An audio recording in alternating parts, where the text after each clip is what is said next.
Hello दोस्तों, एक बार फिर से आपका स्वागत है मेरे यूट्यूब चैनल में। मैं आशा करता हूँ आपकी यूकेपीएससी स्कूल लेक्चरर मैथमेटिक्स की जो है तैयारी काफ़ी अच्छी चल रही होगी। और अब बहुत कम रह गए हैं, ठीक है, दिन रह गए हैं, कम से कम अब एक महीना रह गया है। तो अब थोड़ा सा ज़्यादा पढ़ाई करिए, ठीक है, मॉक टेस्ट ज़्यादा लगाइए, प्रैक्टिस सेट ज़्यादा करिए और रिवीजन अच्छे से करिए, ठीक है। तो मैं अपनी सीरीज़ जो है लीनियर प्रोग्रामिंग प्रॉब्लम की जो है आगे बढ़ा रहा हूँ। इससे पहले वीडियो में मैंने आपको एलपीपी के मेथड्स और ग्राफिकल मेथड्स और उसके कुछ रूल्स बताए थे। उसके बाद मैंने आपको सिंप्लेक्स मेथड बताया था, उसके कुछ एमसीक्यूज करवाए थे। तो आज मैं आपके लेके आया हूँ ड्यूल सिंप्लेक्स मेथड, ठीक है। वैसे तो फ्रेंड्स ड्यूल सिंप्लेक्स मेथड का इतना बड़ा सवाल एग्जाम में आएगा नहीं, और आएगा तो हम अटैम्प्ट नहीं करेंगे, इतना लंबा सवाल करना नहीं है, ठीक है। लेकिन मैं इसका कुछ आपके लिए एमसीक्यूज लाया हूँ, काफ़ी अच्छे हैं, और इसका थ्योरी आप कर लीजिए, उससे सवाल बनेंगे, ठीक है। तो देखते हैं, देखो ड्यूल सिंप्लेक्स मेथड को, ठीक है। तो ड्यूल सिंप्लेक्स मेथड होता है क्या है? ड्यूल सिंप्लेक्स मेथड भी ऑल्सो, ये जो मेथड होता है ये भी क्या होता है, एलपीपी को सॉल्व करने के यूज में आता है, ठीक है। एलपीपी को सॉल्व करते हैं इससे, ठीक है। This method is applicable when the solution is optimal but the solution is infeasible. देखो ड्यूल सिंप्लेक्स मेथड ही तब लागू होता है जब सॉल्यूशन क्या होता है, ऑप्टिमल तो होता है लेकिन इनफिजिबल होता है। देखिए एक एमसीक्यू उससे बन सकता है कि ड्यूल सिंप्लेक्स मेथड कब का रूल क्या होता है। तो ये कब होता है, ड्यूल सिंप्लेक्स मेथड तभी लगाते हैं जब सॉल्यूशन क्या होता है, ऑप्टिमल होता है लेकिन इनफिजिबल होता है, ठीक है। और जबकि सिंप्लेक्स मेथड क्या होता था, वो इनफिजिबल होता था, और इनफिजिबल से हम किसकी तरफ जाते थे, ऑप्टिमिलिटी की तरफ जाते थे, ठीक है। काफ़ी अच्छा इंपॉर्टेंट है ये कंसेप्ट, इससे एक नंबर का क्वेश्चन बन सकता है, एक क्वेश्चन इससे बन सकता है, ठीक है, इसी चीज़ से, ठीक है। अब ऐसा याद रखना कि सिंप्लेक्स मेथड जो है, या जो भी एलपीपी आप पढ़ते हो, स्टार्ट विथ फिजिबल सॉल्यूशन, आप इस पर स्टार्ट करते हैं फिजिबल सॉल्यूशन में और प्रोसीड करते हैं ऑप्टिमिलिटी की तरफ। ऑप्टिमिलिटी मतलब जेड से माइनस सीजे की वैल्यू जो है ग्रेटर देन जीरो होनी चाहिए ना, जिसकी टेबल बनती थी, ठीक है। लेकिन ड्यूल सिंप्लेक्स मेथड को इसका उल्टा करते हैं, ठीक है। इसमें सॉल्यूशन ऑप्टिमल तो होता है, जेड से माइनस सीजे की वैल्यू तो है ग्रेटर देन जीरो तो होती है, लेकिन इनफिजिबल होता है। तो इनफिजिबल को सॉल्व करने के लिए हम क्या यूज़ करते हैं, ड्यूल सिंप्लेक्स मेथड यूज़ करते हैं, तो फिजिबिलिटी की तरफ चलते बढ़ते हैं, ठीक है। सिंप्लेक्स मेथड में आप क्या करते हैं, फिजिबिलिटी से ऑप्टिमिलिटी की तरफ बढ़ते हैं, लेकिन ड्यूल सिंप्लेक्स मेथड से ऑप्टिबिलिटी से फिजिबिलिटी की तरफ बढ़ते हैं, ठीक है। लेकिन आंसर दोनों केस में क्या होता है, सेम होता है, चाहे आप ड्यूल सिंप्लेक्स मेथड लगाओ या सिंप्लेक्स मेथड लगाओ, ऑप्टिमल वैल्यू हमेशा एलपीपी की आती है, सेम आती है, ठीक है। ठीक है, एक खास बात होती है ड्यूल सिंप्लेक्स मेथड की, इसका मेथड का यूज़ क्यों किया गया है। जो आप टू फेस मेथड यूज़ करते थे ना, बीएम मेथड और टू फेस मेथड, ठीक है, इनकी जरूरत नहीं पड़ती, ठीक है। इसमें इसमें किसी भी आर्टिफिशियल वेरिएबल की जरूरत नहीं पड़ती, ठीक है। तो याद रखना कि ड्यूल सिंप्लेक्स मेथड में आर्टिफिशियल वेरिएबल की जरूरत नहीं पड़ती है, इससे भी एमसीक्यूज बन सकता है, ठीक है। फिर देखिए प्रोसीजर बनाते हैं, आपको ड्यूल सिंप्लेक्स मेथड में प्रोसीजर करना क्या होता है, ठीक है। टेबल बिल्कुल सिंप्लेक्स टेबल जैसी बनती है इसकी, जो उसमें कन्वर्ट करता है एलपीपी इन मैक्सिमम फॉर्म। आपको एलपीपी को ना मैक्सिमाइजेशन फॉर्म में कन्वर्ट करना होता है इफ़ नीडेड, ठीक है। अगर मिनिमम है तो उसे मैक्सिमम बनाएंगे, और ऑल कंस्ट्रेंट जो होते हैं आपके लेस देन और इक्वल टू के फॉर्म में होने चाहिए, मतलब आर्टिफिशियल यूज़ नहीं होता है इसमें, ठीक है। तो उसे लेस देन और इक्वल टू के फॉर्म में होते हैं। Right the LPP in standard form में एलपीपी को लिखते हैं। फाइंड ऑल दिस एंट्री, सारी एंट्रीज बनाते हैं, उसके बाद एंट्रिंग और लिविंग वेक्टर बनाते हैं, ठीक है। ड्यूल सिंप्लेक्स मेथड में पहले एंट्रिंग मेथड वेक्टर बनता था, फिर हम लिविंग वेक्टर निकालते थे, लेकिन ड्यूल सिंप्लेक्स मेथड में पहले आपको लिविंग वेक्टर निकाल देना है, फिर आपको एंट्रिंग वेक्टर मिलता है, ठीक है। तो इसकी टेबल क्या होती है, देखो यहाँ से बेसिक वेरिएबल होता है, ये जेड से माइनस इसे को नीचे लिख लेते हैं, कोई फर्क पड़ता नहीं, ठीक है। ऊपर लिखो नीचे लिखो, बात एक ही होती है। यहाँ पर जो होते हैं जेड से माइनस सीजे लिखते हैं, ठीक है। और ये सॉल्यूशन होता है जो राइट हैंड साइड वाले होते हैं। इसकी खास बात होती है कि बी1 और बी2 जो वाले एलिमेंट होते हैं वो नेगेटिव होते हैं, इसलिए इनफिजिबल बोलते हैं। ये जेड से माइनस सीजे की जो वैल्यू होती है इसमें हमेशा क्या आएगी, ग्रेटर देन जीरो आएगी, ठीक है। और यहाँ पर देखो जेड से माइनस सीजे होता है, यहाँ पर जेड के एलिमेंट वेरिएबल आते हैं, जो भी आपके कोफिशिएंट होंगे ना जेड के वो आ जाएंगे, ठीक है। इसलिए S1 और S2 के तो वेरिएबल हमेशा जीरो होते हैं, बाकी X1 X2 के कांस्टेंट मतलब कोफिशिएंट आ जाते हैं, ठीक है।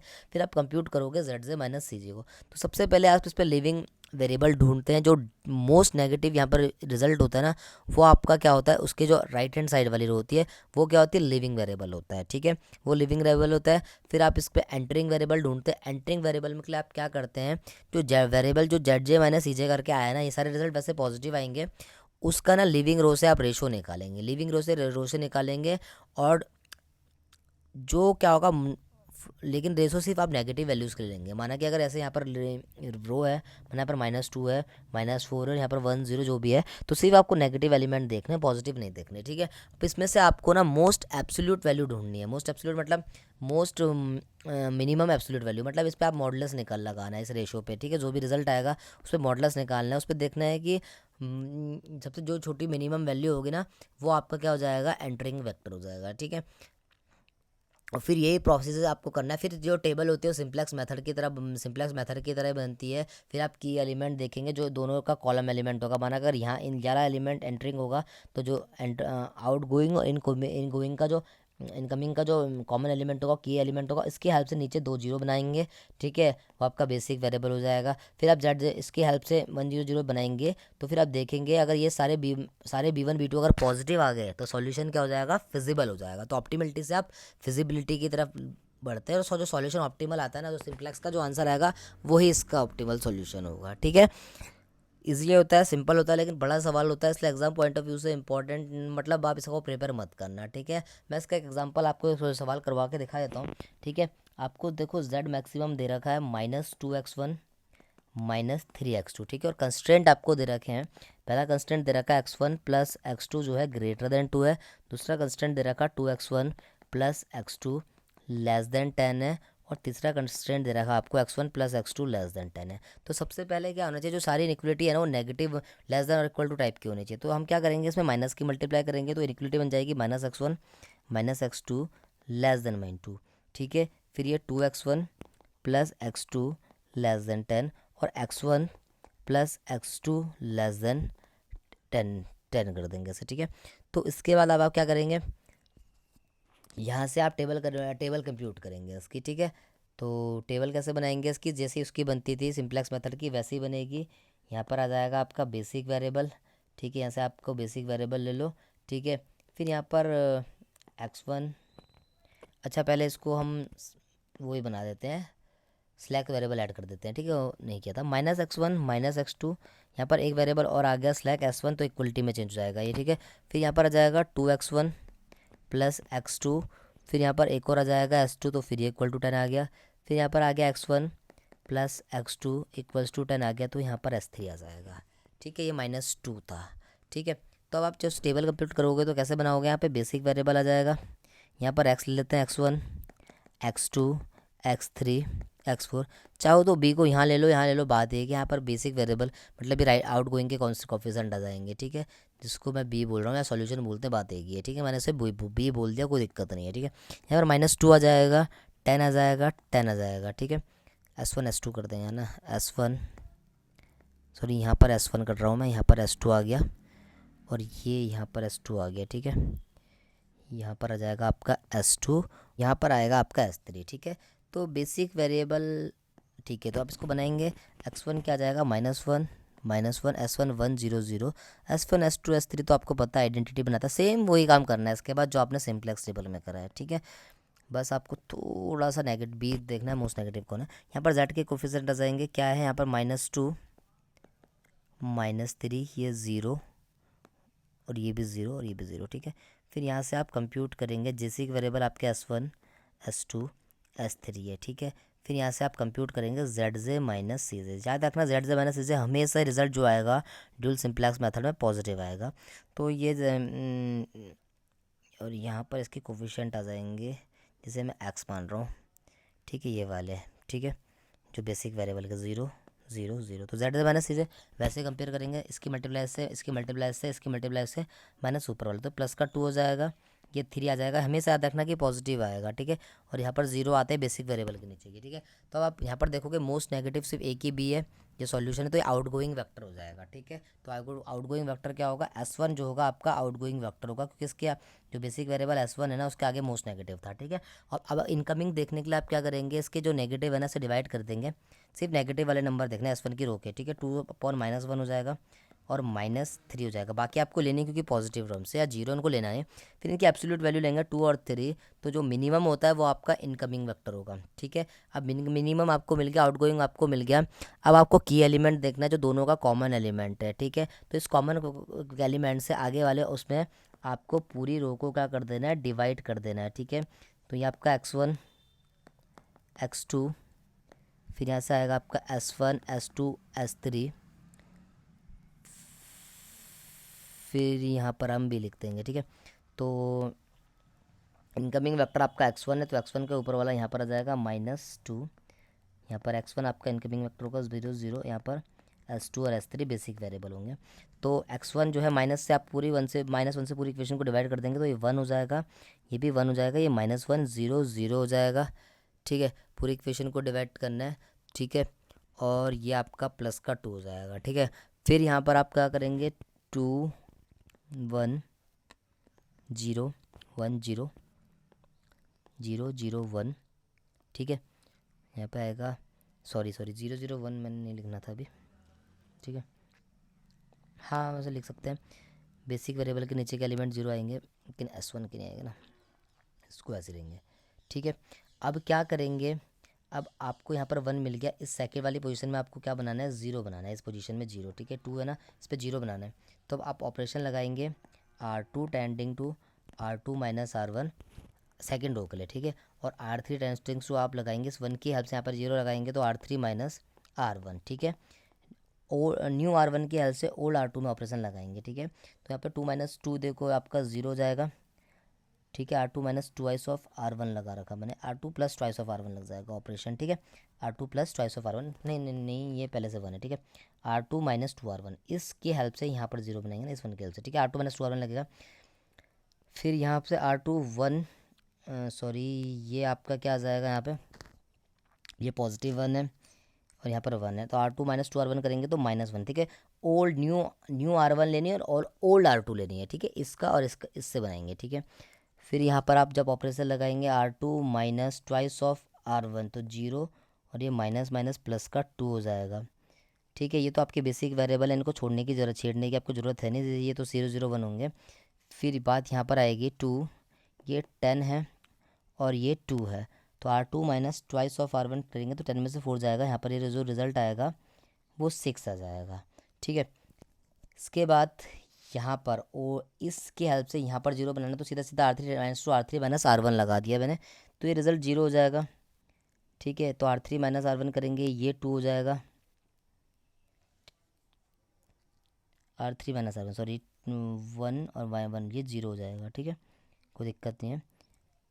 और R3 माइनस R1 क्या है, तो ये -1 होगा, ये 0 होगा और ये 1 होगा, और R3 माइनस R1 करेंगे तो 10 में से 2 जाएगा 8 आएगा। ठीक है, तो ये अब आपका जो सॉल्यूशन है ये आपका क्या हो चुका है, फिजिबल हो चुका है। आप ZZ माइनस CJ कंपेयर करोगे तो ये -2 -3 0 0 0 हो जाएगा। ठीक है, तो ये जो रिज़ल्ट आएगा आपका 2 आ रहा है, ZZ माइनस CJ आप कंप्यूट करेंगे।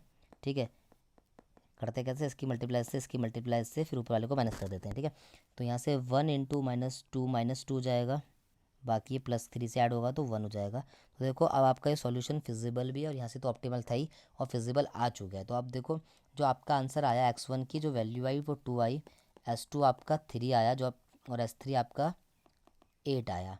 ठीक है, सॉरी S2 6 आ गया। ठीक है, और x2 आया नहीं तो वो 0 है। तो z की आपको मैक्सिमम वैल्यू निकालनी थी, तो z मैक्स जो आपका क्वेश्चन था वो माइनस का 2x1 माइनस का 3x2 था, तो x2 तो आपका 0 आया, तो -2 इंटू 2, तो ये आपका -4 आंसर आ जाएगा। एक मैंने आपको तरीका बता दिया करने का, सवाल आपको ऐसे ही करना है। ठीक है, वैसे इस तरह का सवाल पेपर में आएगा वैसे तो आएगा ही नहीं, सॉल्व करने के लिए थ्योरी वाला पार्ट बनता है इससे। ठीक है, तो आपको ऐसे आपको इसको कर देना, याद रखना कि ड्यूल फिजिबल जो मेथड ड्यूल सिंप्लेक्स मेथड जो है फिजिबिलिटी से सॉरी ऑप्टिमिलिटी से फिजिबिलिटी की तरफ जाता है। ठीक है, ये इंपॉर्टेंट क्वेश्चन है, ऐसे MCQ में आ सकता है। ठीक है, अब थोड़े बहुत MCQ friend dual simplex method और सिंप्लेक्स मेथड के मैं कंबाइन लाया हूँ, थोड़े से इसके MCQs ना कम मिले ड्यूल सिंप्लेक्स मेथड के। ठीक है, बाकी मिलेंगे तो मैं अपने प्रैक्टिस सेट में, तो आपको पता ही मैं करवा ही रहा हूँ, प्रैक्टिस सेट 1 मैंने आपको करवा दिया है, दोनों ही पेपर का फर्स्ट और सेकंड का। जिन भी लोगों ने वो करा नहीं है आप प्ले लिस्ट पर जाके देखिए, मॉक टेस्ट 1 और मॉक टेस्ट सेकंड के मैंने 3 वीडियो बनाए और 300 क्वेश्चन मतलब 150 क्वेश्चन पहले उसके और 150 क्वेश्चन दूसरे पेपर के डाले हुए हैं। ठीक है,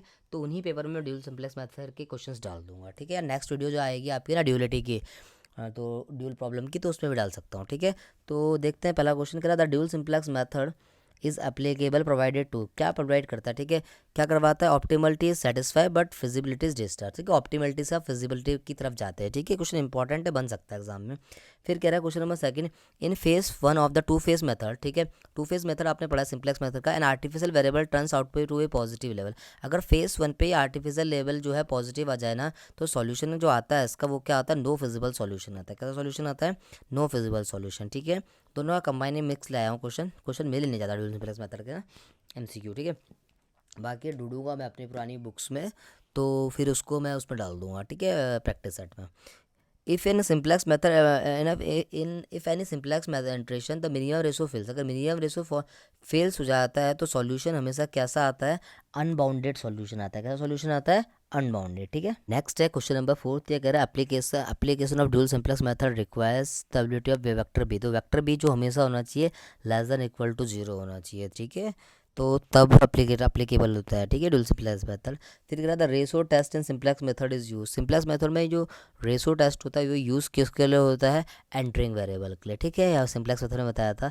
फिर सिक्स है ब्लेंड्स रूल जो होता है डिजनरेशन इज यूज टू, किसके लिए यूज होता है, ब्लेंड रूल्स होता है अवॉइड साइकिलिंग, साइकिलिंग के लिए जो होता है अवॉइड करने के लिए ब्लेंड्स रूल का यूज़ करते हैं सिंप्लेक्स मेथड में, ठीक है। नेक्स्ट है क्वेश्चन नंबर 7, कह रहा what is the objective of simplex method, simplex method का ऑब्जेक्टिव क्या होता है। ऑप्शन नंबर बी जो है बिल्कुल सही आंसर होगा, to move one corner point to another point to improve the objective value, ठीक है, ऑब्जेक्टिव वैल्यू को एक पॉइंट से दूसरे पॉइंट में मूव करने के लिए, इंप्रूव करने के लिए आप यूज़ करते हैं सिंप्लेक्स मेथड का। फिर है क्वेश्चन नंबर 8, इंपॉर्टेंट है, ये कह रहा डी जनरेसी इन सिंप्लेक्स मेथड अकर, क्योंकि सिंप्लेक्स मेथड में डी जनरेसी कब अकर होगी, जब आप बेसिक वेरिएबल एक बेसिक वेरिएबल 0 होगा तो डिजनरेसी सिंप्लेक्स मेथड में हो जाएगी, ठीक है। नेक्स्ट है question number 9, in simplex method optimality reach, simplex method optimality reach होती है जब जब क्या होता है, सी जे माइनस जेड जे की value greater than equal to 0, गलत हो जाएगा, अगर मैक्सिमम होगा तो लेस देन इक्वल टू होना चाहिए, और मिनिमम होगा तो ग्रेटर देन इक्वल टू होना चाहिए, तो ना ए सही है ना बी सही है, तो आंसर इसका आएगा नन ऑफ दीज आएगा, ठीक है।